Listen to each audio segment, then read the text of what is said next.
Named as one of India's 50 most influential people through an approach which does not ascribe to any belief system, Sadhguru's work has deeply touched and transformed the lives of millions of people worldwide. We are delighted to be in conversation with the yogi, the mystic himself. Sadhguruji, you have been invited world over for different forums. To the UK audience, we'd like to know a little bit from yourself about inner engineering to start with.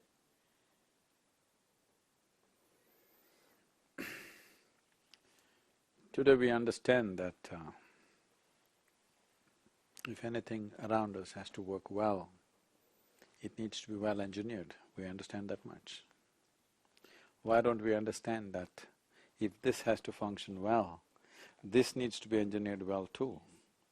The fundamental design is beautiful because it's not your making, it's the Creator's making. But if you don't engineer it well, it will not function well. Engineering essentially means to have it the way you want it. We've been striving to have the world the way we want it, but the only thing missing is the human being.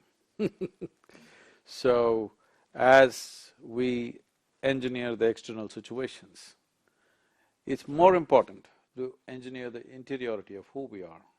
Otherwise, all this outside engineering which has brought so much comfort and convenience to us, it'll all go waste because you are not geared for it. Yes.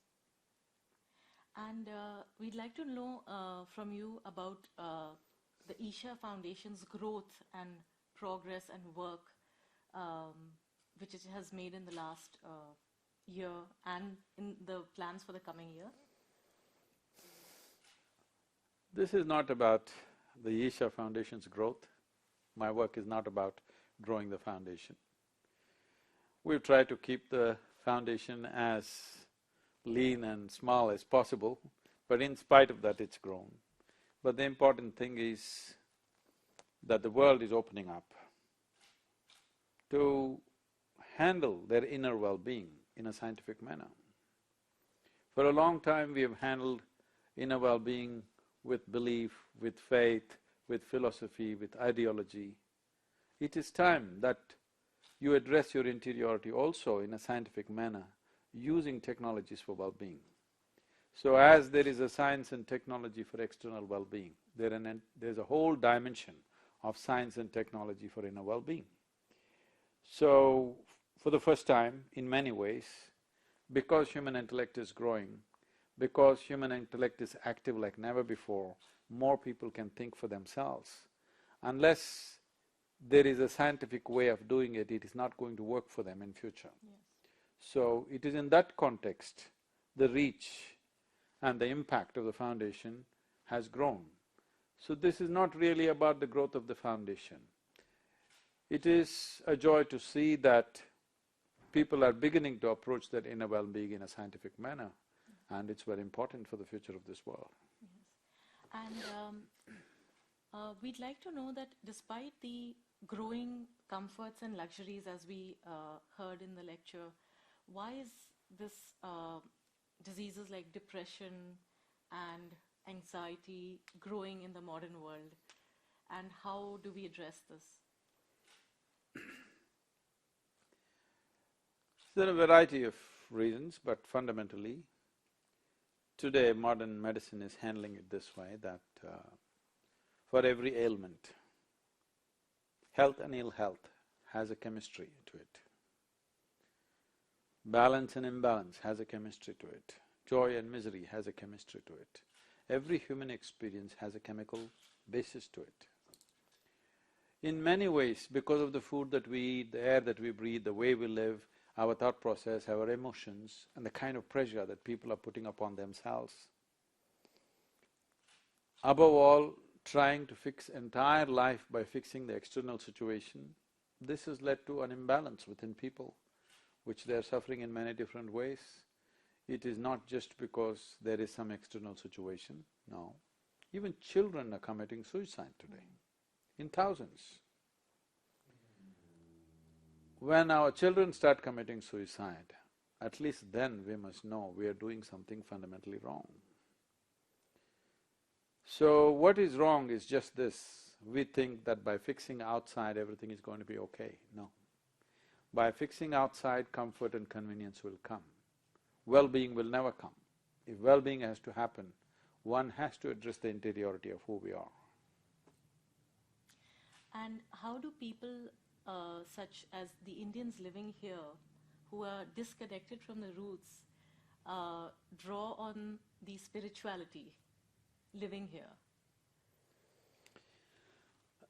Spiritual process is not in India. Spiritual process is something of your inner nature.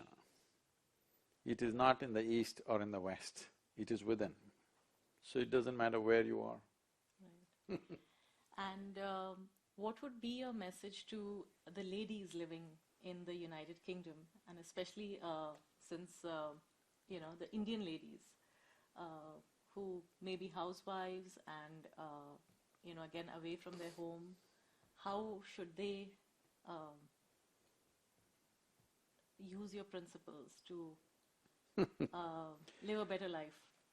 See, whether you're Indian or otherwise, whether you're a woman or a man, it doesn't matter. When it comes to interiority, we're all the same. Only on the outside, I'm not selling you a cosmetic. So how should the Indian ladies use this cosmetic? Because of their color of the skin. So this is not a cosmetic thing, this is of the innermost nature. So your gender doesn't matter, your nationality and culture doesn't matter. As a human being, it matters. So it doesn't matter who you are, without settling your interiority, you will not live a fruitful life. And are there some courses that one can do living abroad? Yes, there are courses, there are programs going on in London and in many parts of United Kingdom. And there is also an online process which is preparatory, that you can do a 7-day online program and then go for a 1-day initiation. We will have something like that coming up, probably 1st and 2nd of April. I will be personally coming and initiating people, but they must have done the online program before they come for the initiation. And any last message for the UK audience, Guruji, from your side? There is only one thing. This is a brief life.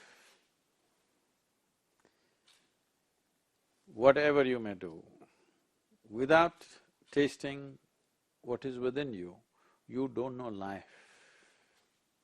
Life happens within you, not around you.